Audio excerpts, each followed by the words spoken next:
Jai Shri Radhe. Day 69, Varta 60.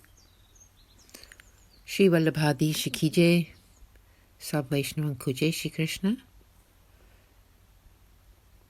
Varta 60, the story of one Kshatrani lady who lived alone in Simhanand. In the eternal Leela, she was the daughter-in-law of the important Vrajavasi Upananda, and she was named Sunanda, who loved Shri Krishna in his childhood aspect.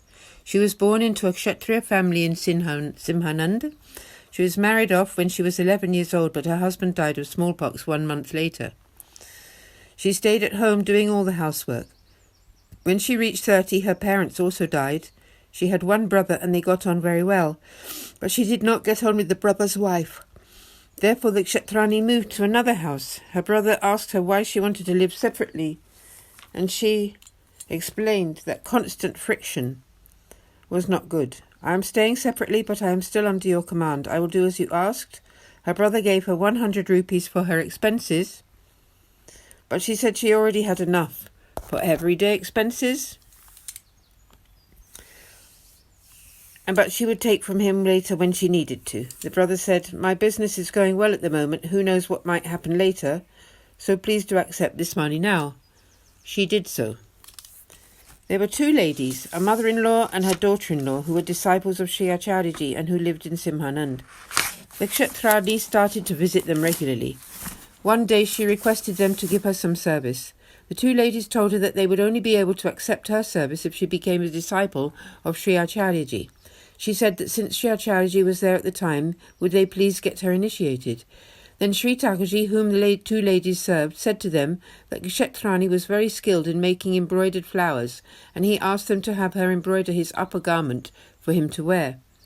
The daughter reasoned with him that the Kshatrani was not initiated into the path of grace, but might want to make them without charge, so then what should she do? Sri Thakurji told her, however, that the Kshatrani was a divine soul, and so she could have her do the embroidery. In a few days Sri Acharyaji will be coming here, and then she can be initiated. She will receive his grace and be a great devotee. I want you to ask her to make the flowers. This will not be any kind of obstacle to you. The daughter-in-law gave the Kshatrani the white garment and asked her to make lots and lots of embroidered flowers all over it. The Kshatrani was very happy. She took the garment home, and after bathing and putting on pure clothes, she began to lovingly do the sewing. Although the garment was of unwashed cotton and would not have been polluted by her touch, still she had the feeling to keep herself as pure as possible whilst sewing. In this way it was the daughter-in-law who brought the Kshatrani to Sri Thakurji's acceptance.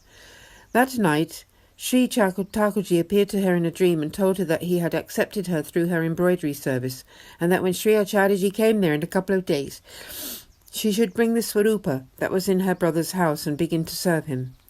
The Kshatrani woke up and could not wait for the morning to come so that she could go to her brother's house and bring the Swarupa. When morning came, she went to her brother's house. There she found that he and his wife had been arguing for 2 days and no one had done the cooking.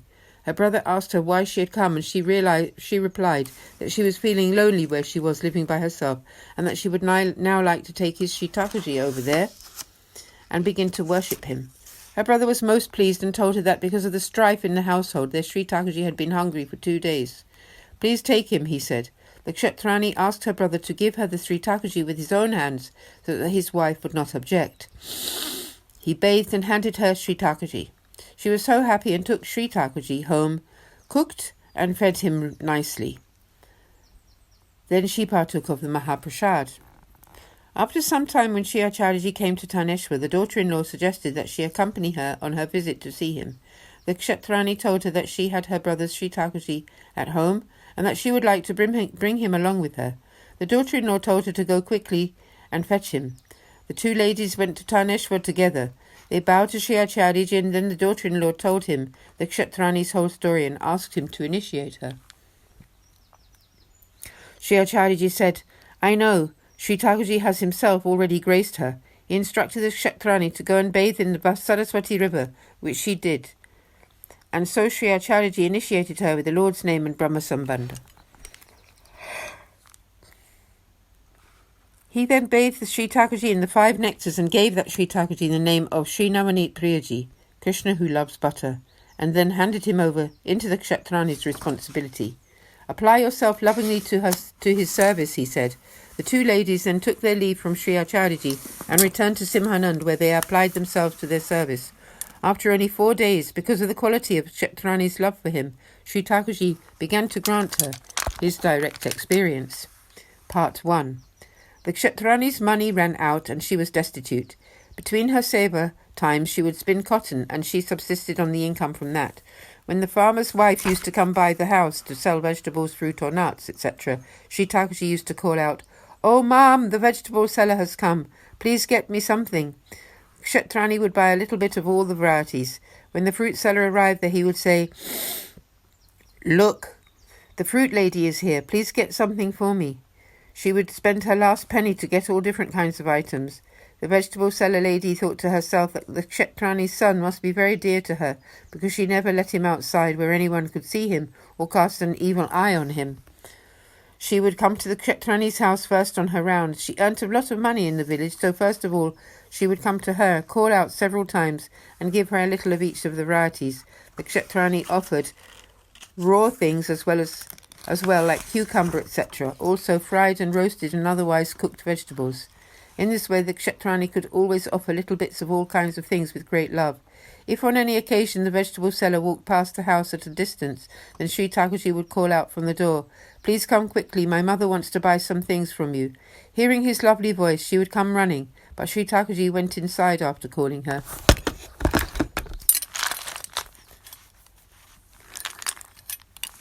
She arrived there but could not see him. The Kshatrani told him, "Son, don't go outside.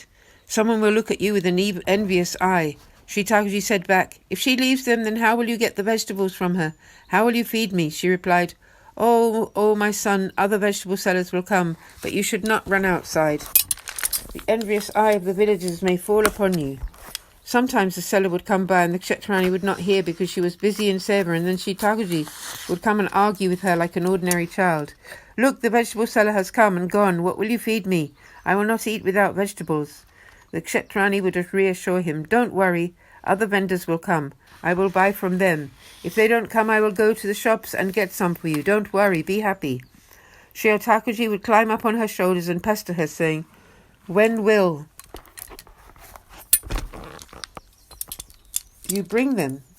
In this way he graced her greatly. If on any day there was not enough supply for her to buy supplies to make any special morning offerings to her child Krishna, then she would put ghee on the roti breads and offer those. Sometimes Sri Thakurji would call her in the evenings or even in the night time and tell her he was hungry. She would say, "My son, today I don't have any fried breads or sweets.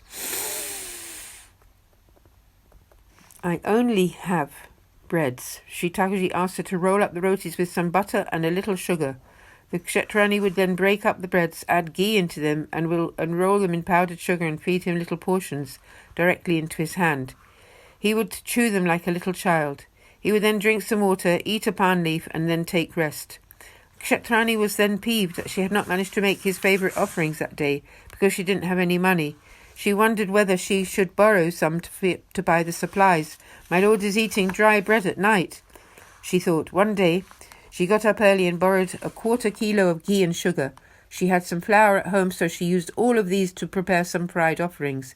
Then when Sri Thakurji awoke and called out to her that he was hungry, and also got up and placed these special offerings in front of him, Sri Thakurji ate these and then said to her, "Why were there no breads today? You did not have any money, so how did you manage to prepare these foodstuffs?" The Kshatrani replied, "What to do, son? I didn't have any money and was not able to earn any, so I did not want to offer you the leftover breads. I was very sad about this, so I borrowed some supplies. In a few days I will sell enough cotton to repay it." Sri Thakurji said, "Mum, why did you put yourself in debt just to make these offerings? I like those breads just the way you make them.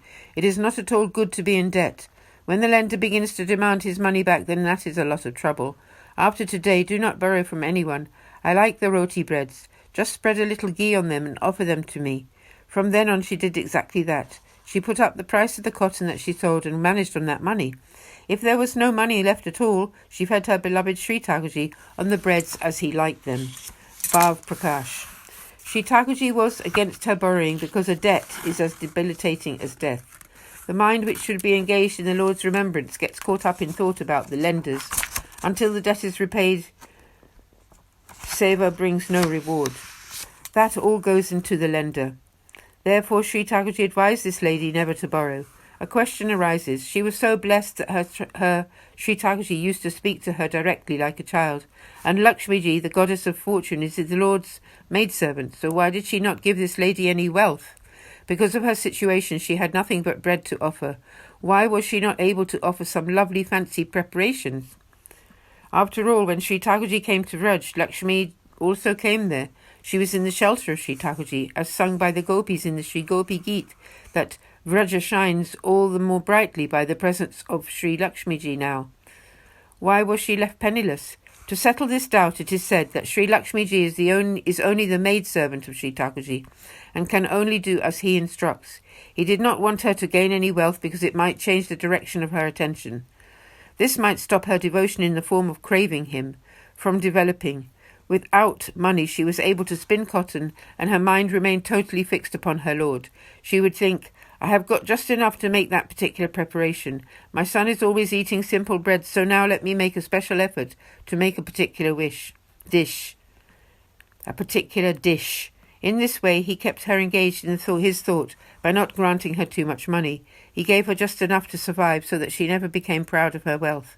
Lakshmi is completely dependent on the Lord's wish, so how could she grant any? In this way,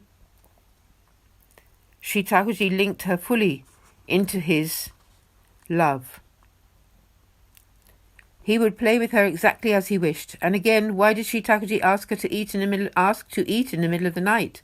At that time there was no question of her having bathed into a state of purity, and neither was there any question of the state of purity, aparas, being intact when, after the vegetable seller had left.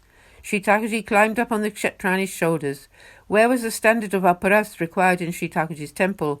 The answer here is that in Sri Acharyaji's path of grace, Sri Thakurji behaves according to the Maryada Pushti within the guidelines of the path of grace. In the mood of being the Supreme Personality, he accepts to eat all the offerings made to him within those guidelines. He accepts all the offered things, clothes and jewellery, etc. He sits and grants his sight, but he doesn't speak. There are two kinds of swarupas of the Lord, Bhaktodharaka, who uplifts a specific devotee, and Sarvodharaka, who uplifts any and all. Of these, the latter can be perceived by all. However, when it comes to the esoteric Bhaktodharaka form, then not everyone can see him. Until a devotee develops pure love, they can see the Sarvodharaka form according to the usual regulations. Then the Bhaktodharaka form emerges from the Sarvodharaka form. Then Sri Thakurji will assume the form necessary to complete the pastime, whether he become a child, a youth, an old man, even a cow. He will appear to that devotee in exactly that form, speaking to them and giving them his direct experience. The Kshatrani lady kept all the rules of Seva and purity in her home, which was a temple for her Lord. When Sri Thakurji called out to her in the middle of the night, he was then in the Bhaktodharaka form, and so there was no question of aparas, because then the utmost dharma, righteous path, was simply love alone. The highest form of the Supreme, all-pervading Lord, full of bliss, then plays with his devotee, smiling and talking to them, letting them see him clearly and interact with him.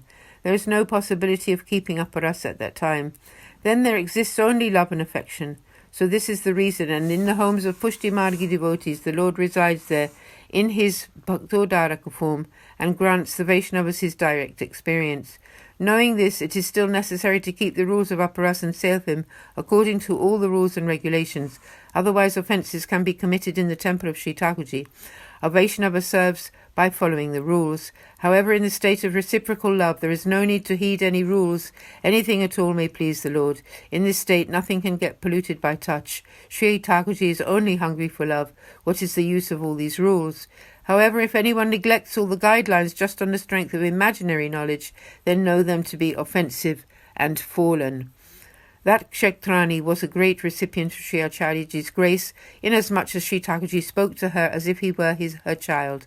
She was the wife of Upananda, the cowherd in the Leela, and so she had this mellow of the Lord being her child here too.